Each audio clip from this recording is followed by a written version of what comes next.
नमस्कार, रात के 11 बज चुके हैं। टाइम्स नाउ नभात पर वक्त हो गया है फाइनल प्राइम टाइम का। मैं हूं आपके साथ पुलकित नागर। नमस्कार, खबरों में आप सबका स्वागत है। मैं हूं ज्योति मिश्रा त्रिपाठी और चलिए बुलेटिन का सिलसिला शुरू करते हैं। लेकिन अतीक के बेटे असद का जहां एनकाउंटर हुआ वहां से एक रिपोर्ट दिखाते हैं जहां हमारे संवाददाता भी पहुंचे।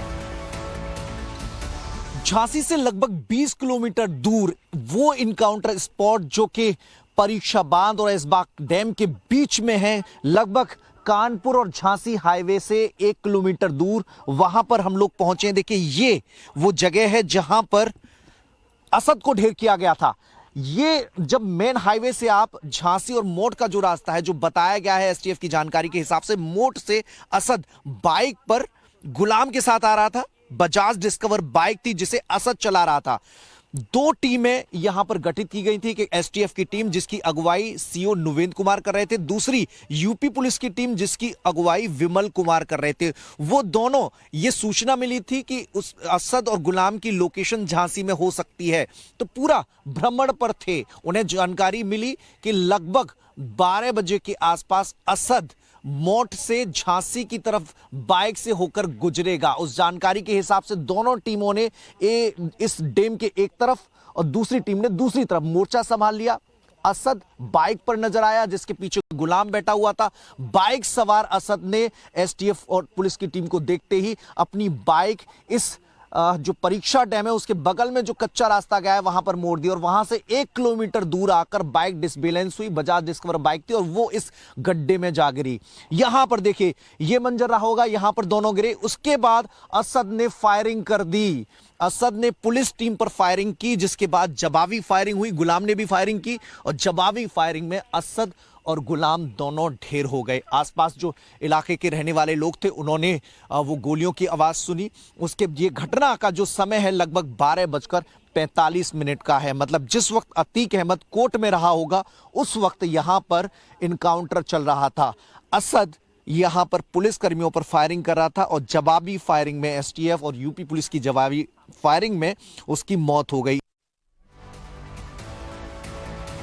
अब बड़ी खबर आ रही है कि असद की बॉडी हारून को दी जाने की संभावना है। हारून को दी जाने की संभावना है, ये बड़ी खबर है। अतीक के बेटे असद के नाना देर रात प्रयागराज पहुंच सकते हैं और वो प्रयागराज के लिए रवाना कल प्रयागराज के लिए होंगे। तो जो अंतिम संस्कार होगा उसमें ये डेड बॉडी जो है वो हारून को दिए जाने की अब संभावना जताई जा रही है। जी बिल्कुल, तो देखिए, जैसे कोर्ट ने इनकार कर दिया। आज अतीक अहमद ने कहा कि वो अपने बेटे के अंतिम जितनी भी क्रियाएं होती हैं उसमें शामिल होना चाहता है। मट्टी की रस्म जो सुपुर्द खाक किया जाना है, लेकिन इसकी इजाजत नहीं मिली। ऐसे में असद के नाना को उसका जो डेड बॉडी है वो सौंपी जाएगी और ऐसे में प्रयागराज से वो रवाना होंगे क्योंकि झांसी के अस्पताल में इस वक्त शव रखे हुए हैं पोस्टमार्टम के बाद। और जो अपडेट मिल रहा है कि असद की बॉडी उसके नाना हारून को दिया जा सकता है।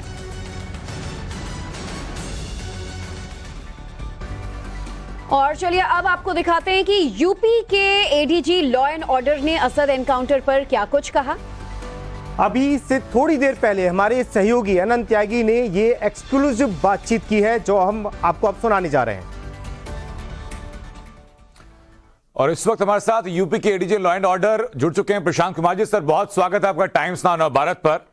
प्रदेश की जनता का एक बड़ा हिस्सा है सर जो उत्तर प्रदेश पुलिस को एक बार फिर हीरो मान रहा है और वो जानना भी चाहता कि प्लानिंग कैसे की गई थी। देखिए, ये जो पुलिस ने कार्रवाई की है ये उसकी लीगल ड्यूटी है।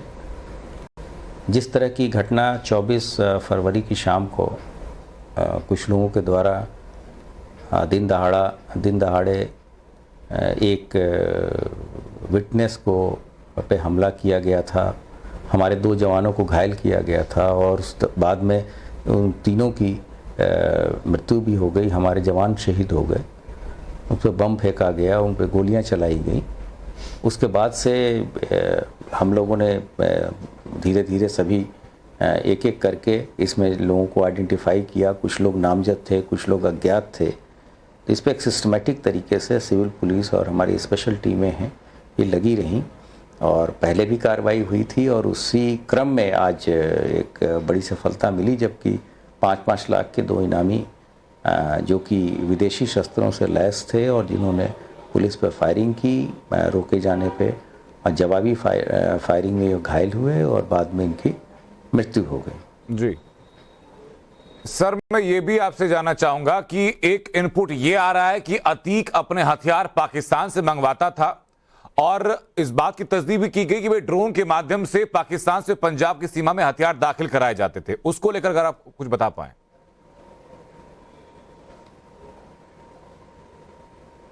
नहीं, अभी तो मुझे लगता है कि थोड़ा प्री मैच्योर है, अभी विवेचना चल रही है जी। इन सब बिंदुओं पर गहन विवेचना और इन्वेस्टिगेशन के बाद ही चीज़ें स्पष्ट हो जाएंगी। अभी पुलिस जो लोग नामजद हैं जी और जो लोग मुख्य शूटर थे, इन सभी चीज़ों को कर रही है और साथ ही साथ जो इसके पीछे की साजिश है उसको भी हम समय आने पे पर्दाफाश करेंगे। रिमांड सर आपके पास इस वक्त अतीक अहमद की है, तो क्या इन्वेस्टिगेशन के लिए उसको पंजाब लेकर जाया जा सकता है?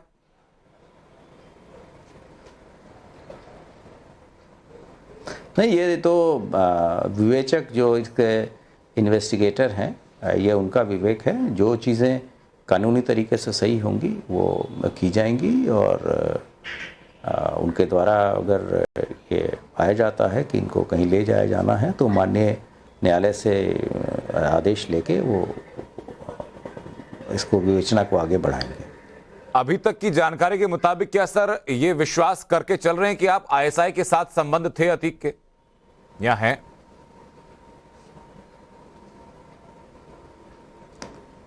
देखिए, हम जब कोई विवेचना होती, कोई बड़ी घटना होती है तो हम किसी भी चीज़ को रूल आउट नहीं करते हैं, लेकिन जब तक पर्याप्त साक्ष्य न मिल जाए जी। उसके बारे में कंक्लूसिव प्रूफ न मिल जाए तब तक कुछ कहना भी थोड़ा जल्दीबाजी होगी।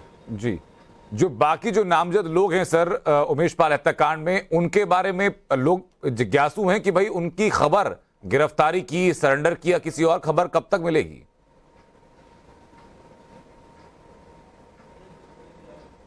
नहीं, हम तो जल्द से जल्द सबको अकाउंट फॉर करना चाहते हैं। हमारी टीमें लगी हुई हैं और इसमें शुरू से ही ये बता दिया गया था कि किसी भी हालत में जो लोग नामजद हैं या जो इस साजिश में शामिल रहे हैं या फिर इन नामजद लोगों को जिसने शरण दिया है या उसको फाइनेंस किया है, हम सब पे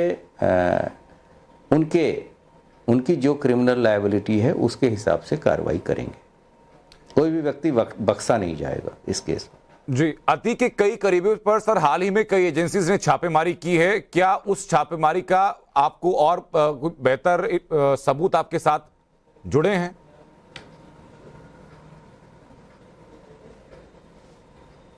नहीं, सभी एजेंसियां स्वतंत्र हैं, उनके पास अपना इंफॉर्मेशन गैदरिंग का चैनल होता है और हमारा सभी एजेंसियों के साथ बहुत ही अच्छा आपसी तालमेल और समन्वय है।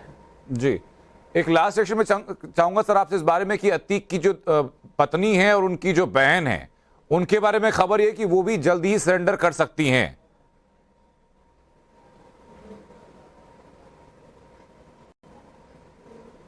नहीं, ये हम प्रिजम्पशन पे क्यों जाएं, हमारी टीमें लगी हैं, हम सबको अकाउंट फॉर करेंगे जी और विधिक कार्रवाई अमल में लाई जाएगी।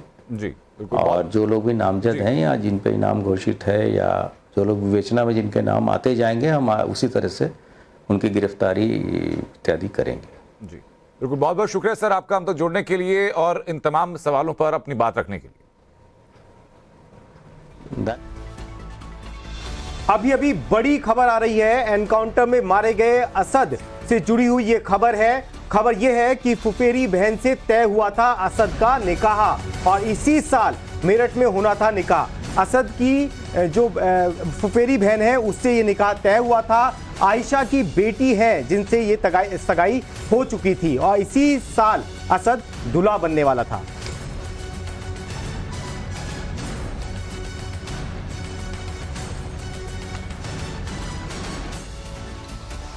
इधर एसटीएफ और यूपी पुलिस की दो अलग अलग स्पेशल टीमें, जिसके 12 जांबाज जिन्होंने यूपी पुलिस के हिस्से में एक बड़ी सफलता दिलवाई, ये सभी जवान एक साथ नव भारत पर इस वक्त मौजूद हैं। देखिए प्रियांक त्रिपाठी की एक्सक्लूसिव रिपोर्ट। यूपीएसटीएफ की वो टीम है, अब आप देख सकते हैं टाइम्स ऑफ लाहौर के स्क्रीन पे पहली बार ये वो 12 जाबाज जवान हैं जो असद कुप से लोहा लेने में कामयाब हो गए। डीएसपी नविंदु और डीएसपी एक और डीएसपी के साथ आप देख सकते हैं ये पूरे 12 वो लोग हैं यूपीएसटीएफ के जो इस समय आपके टीवी स्क्रीन पे मौजूद है। ये यूपी पुलिस के वो जाबाज जवान हैं जिनके बारे में योगी आदित्यनाथ ने खुद बोला। प्रशांत कुमार जो एडीजी हैं उन्होंने भी इनका जिक्र किया, साथ में ही अमिताभ यश जो एसटीएफ की टीम को लीड कर रहे हैं उनके भी अभी आंखें तारे हैं, क्योंकि ये वो लोग हैं जिन्होंने 45 रातें बिना सोए हुए यूपी और आसपास के इलाकों के चप्पे चप्पे पे असद को ढूंढा। असद कई बार अपने ठिकाने बदल रहा था, कभी दिल्ली में जामिया के इलाके में तकरीबन 12 दिनों तक वो रहा, उसके बाद झांसी में। अभी वक्त है ब्रेक का। ब्रेक के बाद खबरों का सिलसिला जारी रहेगा।